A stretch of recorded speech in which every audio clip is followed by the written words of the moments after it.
नमस्ते। आज बात बिहार चुनाव के उपलक्ष्य में प्रशांत किशोर के सबसे बड़े चुनावी भूल की, जो उन्हें बिहार चुनाव का अभिमन्यु तो बना रहा है लेकिन अर्जुन बनने से रोक रहा है। देश के सबसे बड़े चुनावी रणनीतिकार कहे जाने वाले प्रशांत किशोर की चुनावी ब्लूप्रिंट की नींव पर मेरा एक बहुत छोटा, सीधा और दो टूक सवाल है।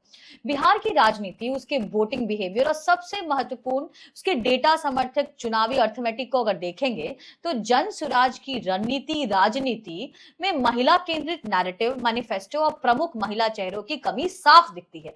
ये बड़ा सवाल है जो मैं प्रशांत किशोर से पूछना चाहती हूँ कि ऐसा क्यों है। ये एक ऐसी बुनियादी खामी मेरे हिसाब से है जो प्रशांत किशोर जी को बिहार की सत्ता से दूर रखेगी। अब प्योर डेटा को देखते हैं। महिला मतदाता जो कि पहले कभी एक साइलेंट वोटर हुआ करती थी, आज भी मोस्टली साइलेंट ही रहती है, लेकिन सबसे निर्णायक ताकत के रूप में उभरी है। बिहार में महिला मतदाताओं की कुल संख्या लगभग 3.35 करोड़ है। ये संख्या भले ही पुरुष मतदाता जो कि 3.76 करोड़ से थोड़ी कम हो, लेकिन 2010 के बाद हर चुनाव में उनकी मतदान भागीदारी मतलब वोटर टर्नआउट पुरुषों से लगभग ज्यादा ही रही है।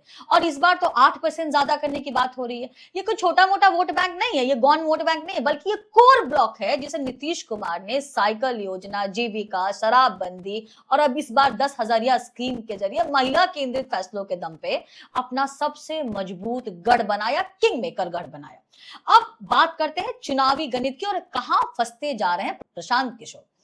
देखिए, उन्होंने प्रवासी बिहारियों को लामबंद करने की बात की है और बेस्ट केस सिनेरियो ले लीजिए तो बिहार से बाहर रहने वाले सभी प्रवासी वोटर, मान लीजिए 1 करोड़ है, इतने हैं नहीं पर मान लीजिए कि 1 करोड़ उनकी पत्नियों के साथ में आते हैं, वो वापस आते हैं और प्रशांत किशोर की जन स्वराज पार्टी को 100% वोट देते हैं। एकदम आइडियल सिनेरियो ले रही हूं। दूसरी तरफ जो बिहार में रहने वाली महिला मतदाता जो कि 3.35 करोड़ हैं, इनमें से मान लीजिए कि सिर्फ 1/3 महिलाएं ही नीतीश कुमार को वोट करती हैं। फिर भी प्रशांत किशोर के लिए वोट 1 करोड़ होंगे और नीतीश कुमार और एनडीए के लिए 1 करोड़ 11 लाख होंगे। अब ये डेटा क्यों दिखाया है? ये एक आइडियल केस सिनेरियो नहीं है, क्योंकि इसमें भी अलग अलग दलों के लिए, गठबंधनों के लिए वोट बटे होंगे। बाहर से जो भी आएगा वो कुछ वोट आरजेडी का भी होगा, कुछ वोट एनडीए का भी होगा। लेकिन ये इसलिए दिखाया क्योंकि ये दिखाने की कोशिश है कि एक महिला वोटर का एक छोटा सा ब्लॉक भी पूरे प्रवासी नैरेटिव को पूरी क्षमता से खत्म करने के या इसको नलीफाई करने की क्षमता रखता है। दूसरा, सिर्फ एक यही वोटर तो है नहीं, एनडीए के पास, नीतीश कुमार के पास, बीजेपी के पास अपना जातीय वाला वोट भी ब्लॉक भी है, आरजेडी के पास में भी है। ईबीसी तो खैर नीतीश कुमार का अभेद्य किला माना ही जाता रहा है। जीविका दीदी के रूप में नीतीश कुमार ने महिलाओं को, खासकर के ईबीसी महिलाओं को आर्थिक रूप से सशक्त किया है, जिससे उनका समर्थन अटूट बना हुआ है। या तमाम इंटरव्यूज में देख सकते हैं। अब नीतीश कुमार के कोर ईबीसी ब्लॉक को जोड़ लीजिए, महिलाओं के वोट ब्लॉक को जोड़ लीजिए, बीजेपी का वोट ब्लॉक को जोड़ लीजिए, एलजेपी के वोट ब्लॉक को जोड़ लीजिए और बाकी जो छोटी पार्टियां हैं उनके वोट ब्लॉक को जोड़ लीजिए, तो जन सुराज का युवा केंद्रित नैरेटिव के मुकाबले में वो बड़ा नजर आता है और उसमें जन सुराज चित हो जाता है।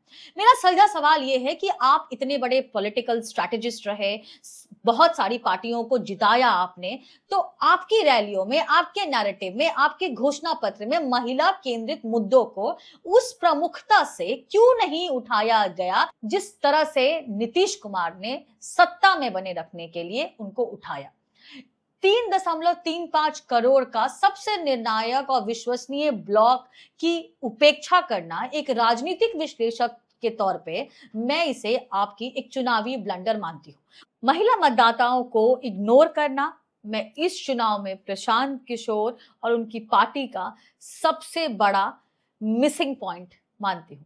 और दर्शकों से भी पूछती हूँ कि कमेंट बॉक्स नीचे है, आप बताइए कि क्या बिहार की आधी आबादी, बिहार के किंग मेकर वोटर बेस को इग्नोर करना, खासकर तब जब बिहार नीतीश कुमार के बाद कौन की एक कड़ी सुलझाने की कोशिश कर रहा है, तब महिला वोटरों को बिल्कुल नजरअंदाज एक तरह से कर देना प्रशांत किशोर की जन स्वराज पार्टी को कितना भारी पड़ेगा, ये बताइए।